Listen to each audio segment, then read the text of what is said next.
Hello guys, welcome to my channel. So हम अपने कल के लेक्चर सेट थ्योरी को कंटिन्यू करेंगे। ठीक है, सो स्टार्ट करते हैं हम अपने आज के लेक्चर से। ठीक है, सो मैंने आपको कल के लेक्चर में क्वेश्चन दिया था। ठीक है, सो आई थिंक सबने कर लिया होगा। ठीक है, सो स्टार्ट करते हैं। अगर किसी को डाउट हो तो आप मुझे कमेंट सेक्शन में बता सकते हैं। ठीक है, सो स्टार्ट करते हैं हम अपने आज के लेक्चर से। सो देखिए, आज हम सबसे पहले क्वेश्चन से ही स्टार्ट करेंगे। मैं आपको उस क्वेश्चन के अंदर ही जो भी चीज़ आपको समझानी है वो मैं आपको समझा दूंगी। ठीक है, सो देखते हैं हम अपने क्वेश्चन से। सो देखिए, क्वेश्चन है, तो देखो ये आपका क्वेश्चन है। आप कहोगे कि क्या दे दिया मैम ने, तो समझ से बिल्कुल ही बाहर है।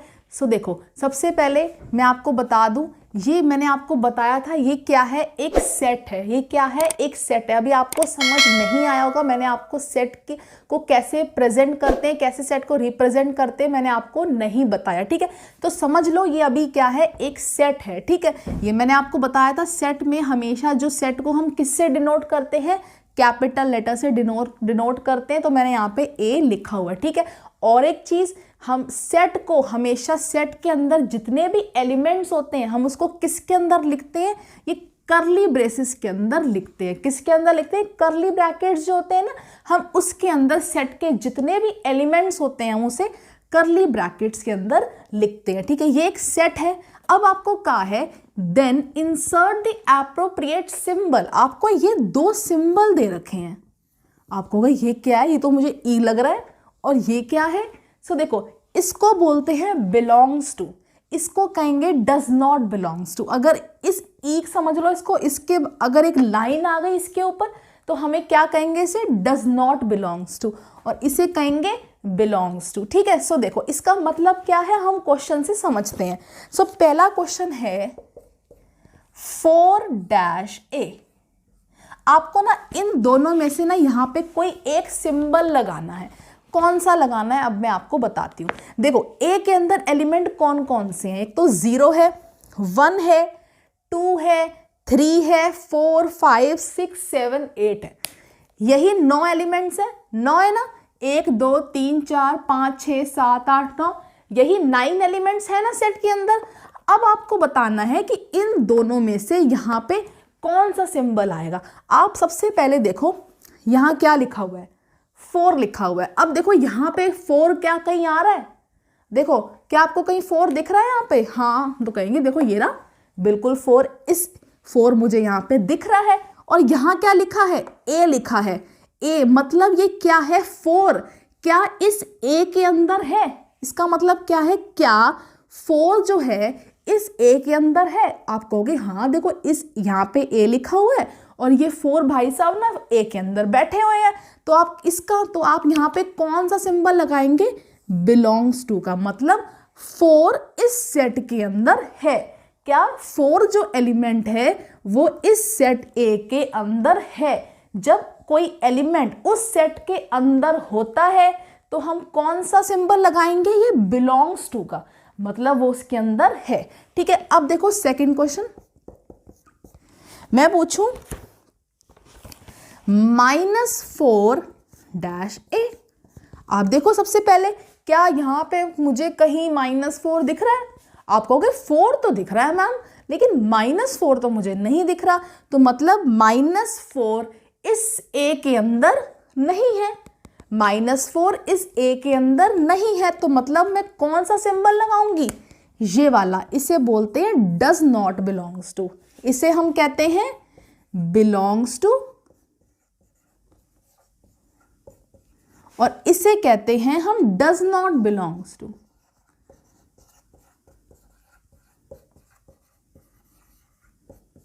ठीक है, क्या है, -4 क्या इस ए के अंदर बैठा हुआ है। देखो कहीं भाई साहब कहीं बैठे हो, नहीं दिख रहे ना, तो मतलब ये इस ए सेट के अंदर नहीं है। तो ये क्या आएगा, डज नॉट बिलोंग्स टू। क्या आएगा, does not belongs to. Next देखो, नेक्स्ट है 0-A। बताओ क्या 0 इस सेट के अंदर है। तो सबसे पहले ये तो सबसे पहले नंबर बैठे हुए हैं, तो मतलब ये इस सेट ए के अंदर है। तो आप क्या कहेंगे, कौन सा सिंबल आएगा, बताओ जल्दी बताओ, कौन सा सिंबल आएगा, बिलोंग्स टू का। कौन सा सिंबल आएगा, बिलोंग्स टू का, मतलब 0 इस सेट के अंदर है। ठीक है, नेक्स्ट क्वेश्चन देखो। Next question is 9-A। ढूंढो ढूंढो 9 को ढूंढो, है क्या 9 इसके अंदर, दिख रहा है आपको 9 इसके अंदर, नहीं है ना, तो 9 मतलब इस सेट ए के अंदर नहीं है। तो आप क्या कहोगे, 9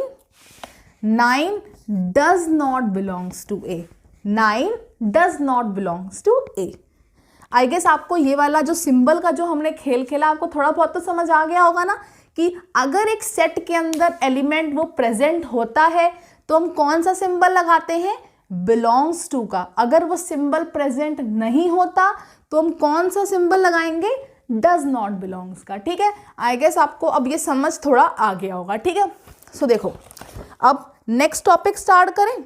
हम सेट को कैसे कैसे लिख सकते हैं वो करें, बताओ, स्टार्ट करें। सो देखिए, इसको मैं रब कर देती हूं, आप चाहो तो आरडी शर्मा में और भी ऐसे क्वेश्चन हैं, इसके और भी पार्ट हैं 6-7, आप चाहो तो उसे कर सकते हो। ठीक है, सो देखो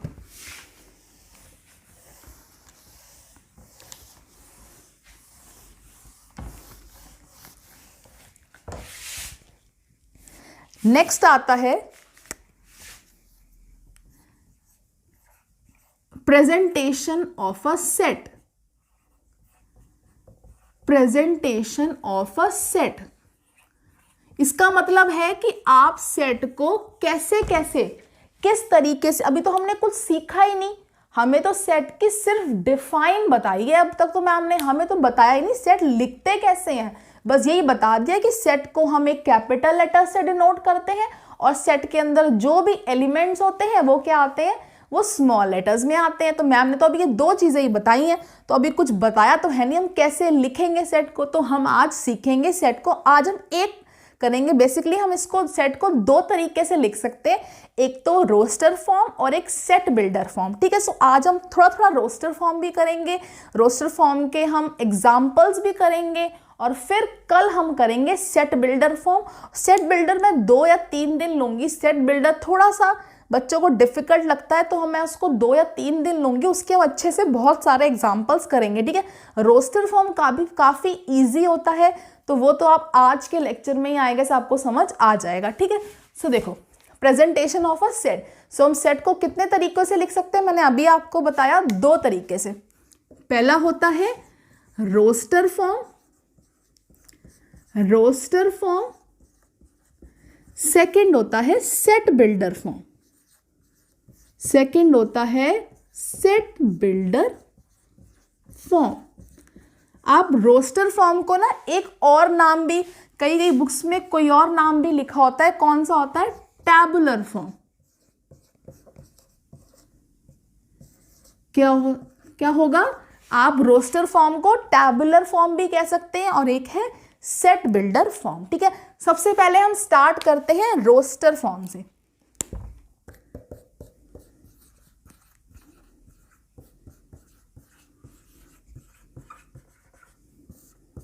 देखो मैं किसी की भी आपको डेफिनेशन नहीं बताऊंगी, आप कहोगे कि मैम प्रॉपर डेफिनेशन लिख के बताएं, मेरा काम है आपको समझाना, कि मैं आपको समझा दूं कि कोई चीज़ क्या होती है। आप डेफिनेशन तो आपको हज़ारों बुक्स में, गूगल में, कहीं भी लिखी हुई मिल जाएंगी, तो डेफिनेशंस तो आप कहीं से भी देख के लिख सकते हैं। ठीक है, आपका काम है अभी यहाँ पे समझने का कि बेसिकली रोस्टर फॉर्म होता क्या है। ठीक है, सो देखते हैं रोस्टर फॉर्म बेसिकली होता क्या है। पहली चीज़, पॉइंट्स बना के लिख लेते हैं, पॉइंट्स बना के मैं आपको समझाती जाऊंगी। देखो पहली चीज़, रोस्टर फॉर्म को सबसे पहले मैंने अभी आपको बताया, सेट को हम कैसे करते हैं, सेट के जो एलिमेंट्स होते हैं वो किसके अंदर आते हैं, करली ब्रैकेट्स के अंदर, किसमें, करली ब्रेसेस में आते हैं। तो पहला पॉइंट आप यही लिखेंगे कि सेट के जो एलिमेंट है, जो आप सेट में जितने भी एलिमेंट्स होते हैं वो किस में आते हैं, करली ब्रैकेट्स में आते हैं। ठीक है, पहली चीज। दूसरी क्या होती है, जो यहाँ पे सेट के जो एलिमेंट होते हैं ना, सेट के जो एलिमेंट होते हैं वो हम कैसे कॉमा से सेपरेट करते हैं। जैसे मान लो मैंने अभी आपसे क्वेश्चन पूछा था पहले, कल के लेक्चर में कि सेट, आप मुझे बताओ, जो अब तो ये सेट है ना, set of vowels in English alphabet, ये एक सेट है, हमें पता है। तो इसके अंदर कौन कौन से एलिमेंट्स आते हैं? ए, ई, आई, ओ और यू, यही आते हैं। तो हम इसको रोस्टर फॉर्म में कैसे लिखेंगे? जो भी ये जो एलिमेंट्स है ना, आपको क्या करना है, इनको कॉमा से सेपरेट करना है, आपको इन्हें कॉमा से सेपरेट करना है और इनके आगे आपको ब्रैकेट के अंदर इन्हें लिख देना है। ये आपका हो गया रोस्टर फॉर्म। अब चाहो तो इसको एक कैपिटल लेटर से ए से आपने डिनोट कर दिया, ये हो गया आपका रोस्टर फॉर्म। सो रोस्टर फॉर्म में क्या होता है? रोस्टर फॉर्म में जो भी एलिमेंट्स होते हैं सेट के, आप उन्हें किससे सेपरेट करते हैं? कॉमा से सेपरेट करते हैं। और ये किसके अंदर आते हैं? कर्ली ब्रैकेट्स के अंदर आते हैं। ठीक है। सो रोस्टर फॉर्म में हम क्या करते हैं? जितने भी सेट के अंदर जो एलिमेंट्स होते हैं, हम उसे किससे सेपरेट करते हैं? किससे सेपरेट करते हैं? कॉमा से सेपरेट करते हैं और क्या लगाते हैं? कर्ली ब्रैकेट्स लगा देते हैं। एक और चीज बताना चाहूंगी, जो रोस्टर फॉर्म में जो एलिमेंट्स होते हैं वो आपको विजिबल होते हैं, वो आपको दिखते हैं कि आपने क्या एलिमेंट है इस सेट के अंदर, ये क्या है, आपको विजिबल होते हैं एलिमेंट रोस्टर फॉर्म में। पर सेट बिल्डर फॉर्म में ऐसा नहीं होता। रोस्टर फॉर्म में क्या होता है? आपको एलिमेंट साफ साफ दिख रहे होते हैं कि इस ए के अंदर कौन कौन से एलिमेंट्स हैं। ठीक है। सो ये था आपका रोस्टर फॉर्म। अब इसके हम कुछ 4-5 एग्जांपल्स कर लेते हैं ताकि आपको और अच्छे से समझ आ जाएगा। ठीक है। सो देखिए, इसको मैं रब कर देती हूं। आपको क्या बोला है? आपको बोला है कि अगर एक ए नाम का एक सेट है, आपको खुद बोल दिया गया है कि ए नाम का एक सेट है, ए नाम का एक सेट है ऑफ ऑल प्राइम नंबर्स। किसका सेट है? प्राइम नंबर्स का सेट है। लेकिन कहां तक है? 11 से कम है। क्या है? 11 से कम है। तो आपको बताना है ए क्या होगा। तो आप इसको किस में लिखेंगे? हम रोस्टर फॉर्म में लिखते हैं, हमने रोस्टर फॉर्म सीखा है। तो अब यहां पे जब ए नाम का सेट बोला है तो हम ए ही यूज करेंगे। हमने क्या कहा था? ब्रैकेट्स लगाते। सबसे पहले आपको क्या काम करना है? ब्रैकेट लगा दो। आता हो चाहे नहीं आता हो, पेपर में ब्रैकेट लगा दो। ठीक है। सो क्या है? If A is the set of all prime numbers less than 11। सो 11 से पहले कौन कौन से प्राइम नंबर्स आते हैं? एक तो 2 है, एक 3 है, एक 5 है और एक 7 है। 7 के बाद तो सीधा 11 ही आता है। तो ये क्या हो गया? ये आपका रोस्टर फॉर्म में आ गया। क्या किया मैंने? जितने भी एलिमेंट्स थे उन्हें किससे सेपरेट कर दिया? कॉमा से सेपरेट कर दिया और ब्रैकेट लगा दिए। और ये यहाँ पे मैंने सेट का नाम लिख दिया। ये हो गया आपका रोस्टर फॉर्म में। आया समझ आपको? अब देखिए नेक्स्ट क्वेश्चन। एक और क्वेश्चन करते हैं, अगर आपको समझ नहीं आया तो। आपको सेट बनाना है एक, the set of all natural numbers less than 7। तो बताओ, इसको आपको रोस्टर फॉर्म में लिखना है। सबसे पहले क्या करो? एक अच्छा सा नाम सोच लो। अच्छा सा नाम सोच लो, जो आपकी फ्रेंड का हो, किसी का भी हो, अच्छा सा एक नाम सोच लो। मान लो मैं ए ले लेती हूँ। ठीक है। सो मैंने ए इज इक्वल्स टू, मैंने सबसे पहले क्या कहा? ब्रैकेट लगा दो। ब्रैकेट लगा दो, कुछ आता ना आता हो ब्रैकेट तो लगा दो। उसके बाद क्या बोला? The set of all natural numbers less than 7। 7 से छोटे जो जो नेचुरल नंबर है ना, वहां यहां पे आप लिख दो सेट के अंदर। तो आपको पता है नेचुरल नंबर कहां से स्टार्ट होते हैं? 1 से स्टार्ट होते हैं। 1 2 3 4 5 ऐसे चलते जाते हैं। तो कौन कौन से आएंगे? 7 से छोटे कौन कौन से नेचुरल नंबर है? एक तो 1 है, एक 2 है, 3 है, 4 है, 5 है और एक 6 है। यही है, यही है। अब मैं छोड़ के आ जाऊं पेपर में? ऐसा बताओ, पेपर में ऐसे ही लिख के आ जाऊं? नहीं, ऐसा नहीं। मैंने क्या कहा था? जितने भी एलिमेंट्स होंगे, ये क्या है? एलिमेंट्स है या ऑब्जेक्ट कह लो, इसे हम किससे सेपरेट करेंगे? जल्दी बताओ, जल्दी बताओ। कॉमा से सेपरेट करेंगे। सो यहां पे हम क्या लगाएंगे? हर एलिमेंट के बाद कॉमा लगाएंगे। यहां मत लगा देना। ठीक है। सो ये आपका क्या हो गया? रोस्टर फॉर्म में बन गया। तो ये क्या थी? आपकी रोस्टर फॉर्म। ठीक है। सो अब देखिए नेक्स्ट क्वेश्चन। नेक्स्ट क्वेश्चन है, अब मैं आपको एक और क्वेश्चन बताऊंगी जिसके अंदर मैं आपको ना एक चीज भी एक्सप्लेन करना चाहती हूँ, वो मैंने अभी आपको बताई नहीं है, ठीक है। सो उसी के क्वेश्चन के अंदर मैं आपको वो चीज समझा दूंगी, ठीक है। सो मैं इसे रब कर देती हूँ, चाहो तो लिख लो, ठीक है।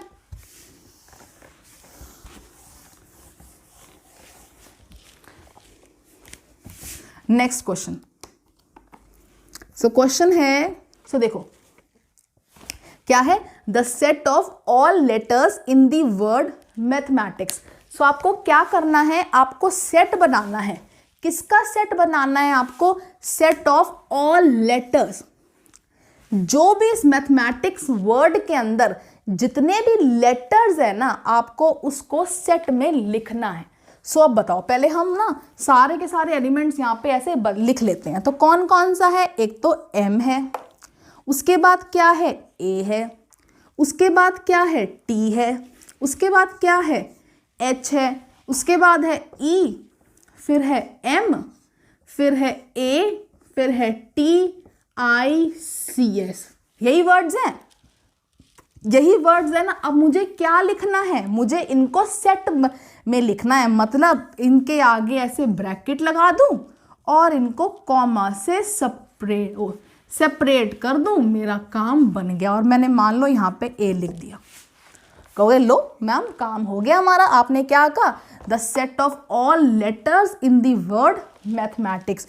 मैथमेटिक्स वर्ड के अंदर जितने भी लेटर्स थे हमने उन्हें लिख दिया, रोस्टर फॉर्म में कॉमा से सेपरेट कर दिया। दो मुझे फुल मार्क्स मिलेंगे, फुल मार्क्स।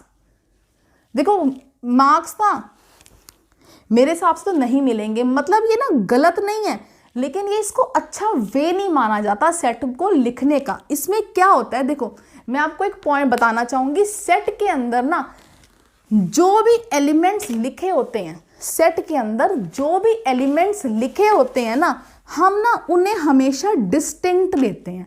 हम उन्हें क्या लेते हैं? डिस्टिंक्ट लेते हैं। मतलब कोई गलत नहीं है, ये नहीं है कि ये बिल्कुल गलत है, ये एक अच्छा तरीका नहीं है लिखने का। ये क्या है? एक सही तरीका नहीं है लिखने का। तो जब भी आप एक सेट बनाओगे, उसे रोस्टर फॉर्म में लिखोगे, एक चीज याद रखिएगा, सेट के अंदर जितने भी एलिमेंट्स हो ना, वो क्या हो? डिस्टिंक्ट हो, मतलब डिफरेंट हो। अगर आपके किसी वर्ड के अंदर देखो यहाँ पे M कितनी बार आ रहा है? एक बार आ रहा है और 2 बार आ रहा है, तो आप सेट के अंदर सिर्फ एक ही बार ही लिखो, 2 बार आपको लिखने की जरूरत नहीं है। तो आप कैसे लिखोगे? यहाँ पे M कितनी बार आ रहा था? 2 बार, लेकिन सर आप तो एक ही बार आएंगे। नेक्स्ट देखो A देखो A कितनी बार आ रहा है? A भी 2 बार ही आ रहा है, तो हम क्या भाई साहब एक ही बार आएंगे आप तो सिर्फ। T देखो कितनी बार आ रहा है? T 1 बार, T आपका 2 बार आ रहा है, T भी क्या आएगा? 1 बार। H देखो कितनी बार आ रहा है? H तो एक ही बार ही आ रहा है, तो H आ जाएगा। E कितनी बार ही आ रहा है? E एक ही बार ही आ रहा है, तो E आ जाएगा। M हम लिख चुके हैं, तो M नहीं लिखना। A हमने लिख दिया, T हम लिख चुके, I देखो लिखना है, C लिखना है और S लिखना है। ये सही तरीका है। अब आपको क्या करना है? इसे कॉमा से सेपरेट कर दो और क्या करना है? ब्रैकेट लगा दो और सेट का कोई नाम ले लो A। ये अब आपका सही है। हमेशा याद रखिएगा, सेट के अंदर जितने भी लेटर्स बोलने हैं उनको एज इट इज मत लिख दीजिएगा। हमेशा याद रखना है उसके अंदर जितने भी एलिमेंट्स हो वो क्या हो? डिस्टिंक्ट होने चाहिए। वो क्या होने चाहिए? डिस्टिंक्ट होने चाहिए। अगर वो 2 बार आ रहे हैं, 3 बार आ रहे हैं, 4 बार आ रहे हैं, तो आप सिर्फ एक ही बार ही आइए। सिर्फ एक ही बंदा अलाउड है हमारे तो सेट में आना, सो एक ही बंदा आएगा, ठीक है। सो ये था तरीका। क्या आएंगे? सेट के अंदर जितने भी एलिमेंट्स होंगे वो सब डिस्टिंक्ट होंगे, अलग अलग होंगे, कोई भी सेम नहीं होना चाहिए, ठीक है। सो ये था एग्जाम्पल हमारा, ठीक है। तो आपको आई गेस समझ आ गया होगा, ठीक है। अब मैं आपको 2 क्वेश्चन होमवर्क के लिए दे देती हूँ, हम बाकी का लेक्चर कल कंटिन्यू करेंगे, बहुत ज़्यादा शोर आ रहा है, ठीक है। सो मैं 2 क्वेश्चन आपको बता देती हूँ, वो आप करके आइएगा, मुझे कमेंट सेक्शन में बताइएगा, ठीक है। सो देखिए, इसको मैं रब कर देती हूँ। हाँ, बाकी रोस्टर फॉर्म के मैं चाहती थी कि मैं आज 5-6 क्वेश्चन करवाऊँ आपको, लेकिन अभी पॉसिबल नहीं हो रहा, तो हम कल कर लेंगे, कोई बात नहीं, कोई जल्दी नहीं है, ठीक है, कोई भागना तो है नहीं, हमने कोई ट्रेन तो पकड़नी नहीं, ठीक है। सो देखो, आप मुझे एक तो क्वेश्चन करके आएंगे, the set of all vowels, the set of all vowels in the word equation, the set of all vowels in the word equation। Vowels का नाम सुनते ही सीधा AEIOU मत लिख के आ जाना, उन्होंने क्या कहा है, इस वर्ड के अंदर जो वॉवल्स है ना आपको उसका सेट बनाना है, ठीक है। AEIOU मत लिख के आना, जो भी सेट के अंदर वॉवल्स हो वो लिखने हैं आपको, ठीक है। नेक्स्ट क्वेश्चन देखिए, नेक्स्ट क्वेश्चन है the set of all letters, the set of all letters in the word, खुद सोचो एक वर्ड, चलो, पापा, कुछ भी समझ लो, ठीक है। आपको इसका बताना है, आपको the set of all letters in the word पापा। अब बताइएगा मुझे इन दोनों के, मुझे आंसर आप कमेंट सेक्शन में बताइएगा क्या है, ठीक है। बाकी मैं आपसे पूछूंगी तो नहीं, मैं कोई आपका टेस्ट तो ले नहीं रही, लेकिन आपकी मर्जी है, आपको करना है या नहीं करना, आपको सीखना है, वो आपकी मर्जी है, ठीक है। सो मिलते हैं हम अपने कल के लेक्चर में। Thank you.